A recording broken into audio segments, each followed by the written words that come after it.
How's it going, guys? Thanks a lot for joining me for another review. Today I'm going to be looking at some worldwide collaboration beers. The Origins of the Darkness series. It's a collaboration between the Collective Arts out in Ontario somewhere. I forget exactly where, but they did a collaboration series with 4 breweries.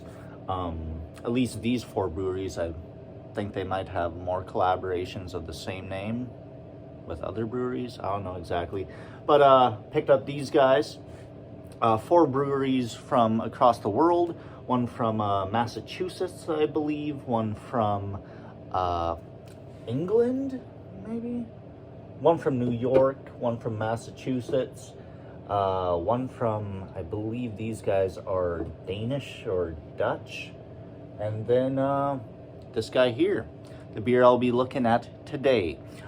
They did a bunch of big ol' Imperial stouts, aged them with a bunch of adjuncts and different barrels, stuff like that, and they sound really good. Today's Origin of Darkness will be their collaboration with Garage Project out in Wellington, New Zealand.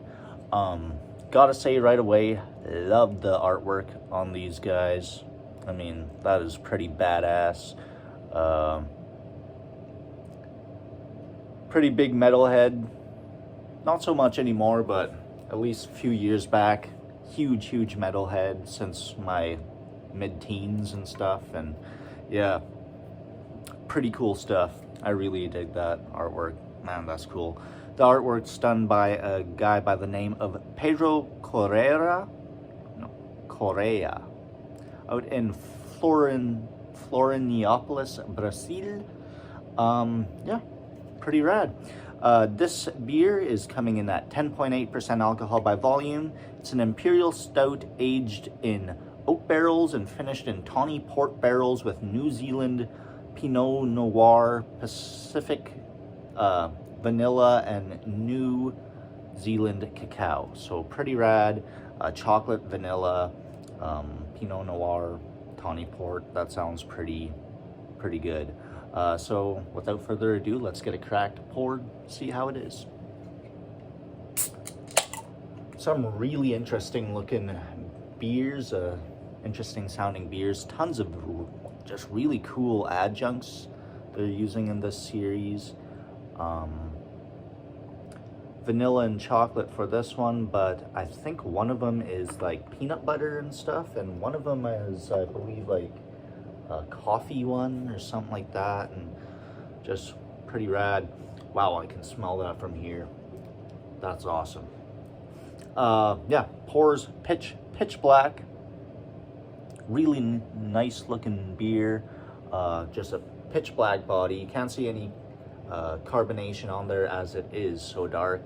Little cap of a dark brown head, almost like a little espresso going on in there. Looks nice. Let's get an aroma off this guy. Definitely getting that port barrel. Wow. Big, rich, red wine kind of notes. And definitely getting the coffee and or chocolate and vanilla. I'm getting a roasty coffee kind of deal coming off this guy as well. But yeah, smells good. Let's try it out. Cheers, everybody.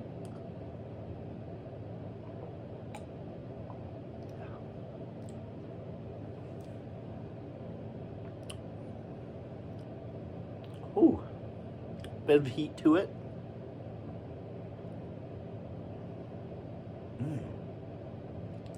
Lots of port and wine notes. Wow.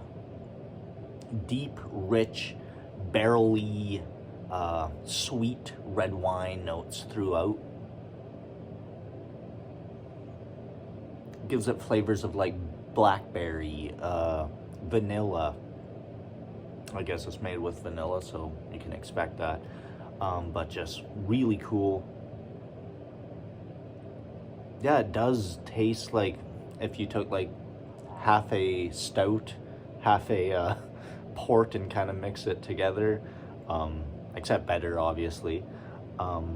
That's really cool. The use of barrels in this beer is pretty rad.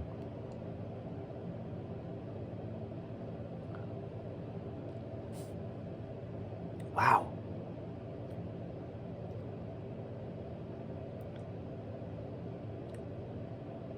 Really, really interesting beer. Nice sticky mouthfeel. I dig that. Almost like a molassesy stickiness, holding the lips together as I form words.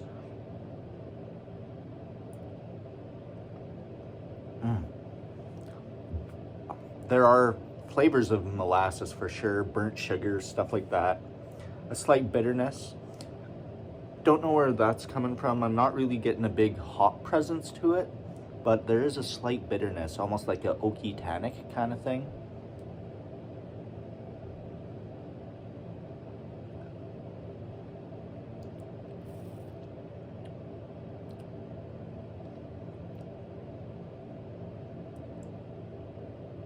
Maybe some dried cherry, something like that. Yeah, just dark fruits in general. That is cool. It almost gives off the vibe of like quadruple, like all these wine and spicy, like slightly, I'd say cinnamony maybe, just rich caramel kind of flavors. It really does remind me of like quadruple. That's rad, like Belgian Imperial Stout, let's say. Really cool stuff.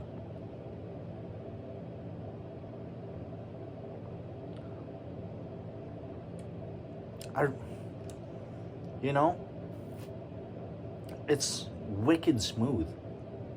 No harshness at all, just glides down the throat. Oftentimes these big Imperial Stouts can have this strange alcohol burn right here for me. But this one doesn't have that. Like, this is a really smooth, dangerous beer. For its strength, man, what did I say it was? 10.8%? Damn near's 11%, yeah. That's going down really easily. I would never chug this beer, of course, but yeah, you can just sip it and sip it and sip it. You could have a couple cans of this in a night for sure. Yeah, I really dig this. This is one of the better stouts I've had in a long time.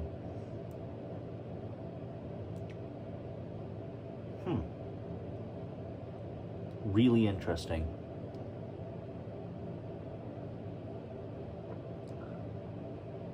Just so pleasant to drink.